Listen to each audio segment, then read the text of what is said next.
Oi amigos, hoje estamos juntos novamente, dessa vez para falar sobre magnetismo. Para introduzir a nossa matéria, a gente precisa olhar para a estrutura de um ímã. Um ímã que é capaz de produzir um campo magnético ao seu redor. Então, veja bem, quando nós olhamos para o ímã, nós sabemos pelas suas propriedades que ele possui dois polos, um polo norte e um polo sul, aqui representado pela letra N e S. E, em amarelo, representei para vocês as linhas de campo magnético, representando que esse campo sai do polo norte e na sequência entra no polo sul. Esse ímã ele pode interagir com outro ímã, um polo norte interagindo com o polo norte, por exemplo, gera uma força de repulsão, um polo sul interagindo com o polo sul também produz uma força de repulsão, então a gente sabe que polos de mesmo nome se repelem.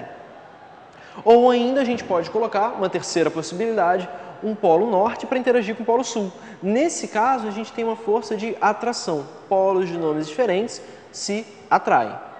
Porém, o ímã não consegue fazer força somente sobre outro ímã. Se a gente pegar um campo magnético e dentro desse campo magnético lançar uma partícula carregada, ou com carga positiva ou com carga negativa, surge uma força magnética. Acompanhe comigo um exemplo.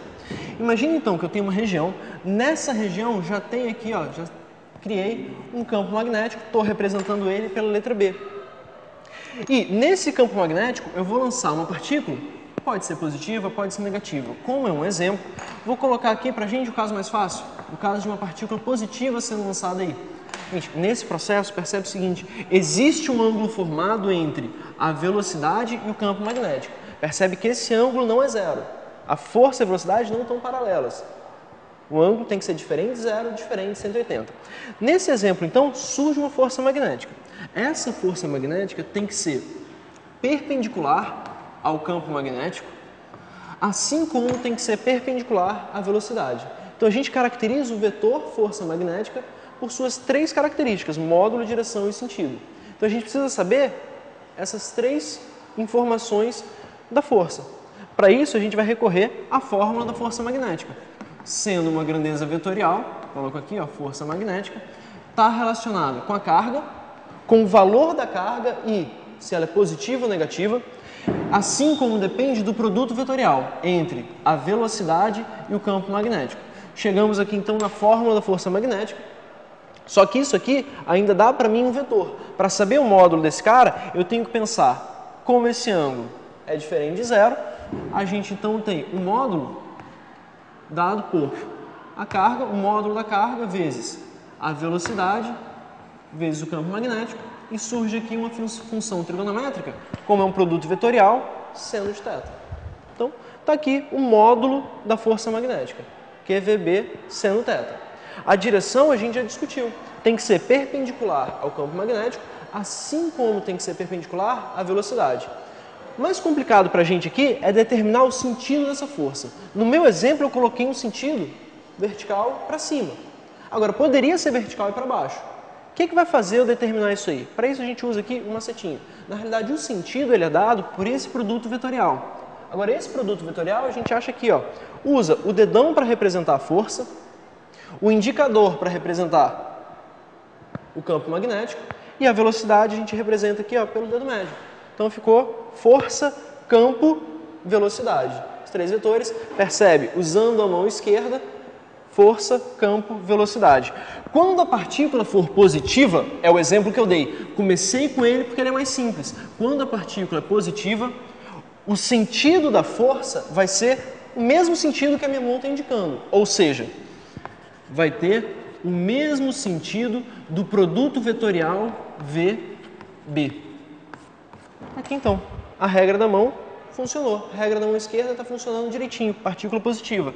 Porém, se a partícula for negativa, aqui complica um pouquinho mais. A gente lembra que se eu colocar um sinal de menos aqui, eu estou invertendo o sentido do produto vetorial.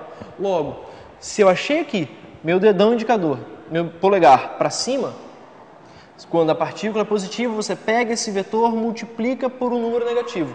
Então, a conclusão que a gente chega aqui, quando o valor da carga é negativo, o sentido dessa força é contrário ao produto vetorial VB. Assim a gente então determina se essa partícula pode ser desviada para cima ou para baixo. No meu exemplo aqui, usei a regra da mão, força, campo, velocidade, achei que a força está para cima. Por isso eu fiz esse desenho previamente. Se a partícula fosse negativa, a regra da mão, colocaria aqui do mesmo jeito, porém, saberia que a força não está para cima, está para baixo. Okay? Bom, agora como é que a gente pode pensar nisso aí no nosso universo, né, numa coisa... Bom, no acelerador de partículas a gente sabe que isso aqui é intensamente usado para selecionar partículas com certas velocidades. Outro exemplo disso aí é quando a gente pensa em partículas carregadas vindas do Sol. Quando uma partícula carregada vem do Sol, ela vai se aproximando da Terra, se aproxima da Terra, e quando ela chega perto da Terra, na realidade a Terra, é como se fosse um grande ímã. A Terra produz o seu próprio campo magnético. Ou seja, a Terra ela tem um polo norte geográfico, polo sul geográfico. Porém, a Terra também possui um polo norte magnético e um sul magnético. Repara que o polo norte e o polo sul são invertidos. Norte geográfico corresponde para mim o sul magnético. Onde o campo magnético está entrando, o sul magnético é o norte geográfico. E aqui a gente tem o sul geográfico, norte magnético, onde as linhas de campo estão saindo.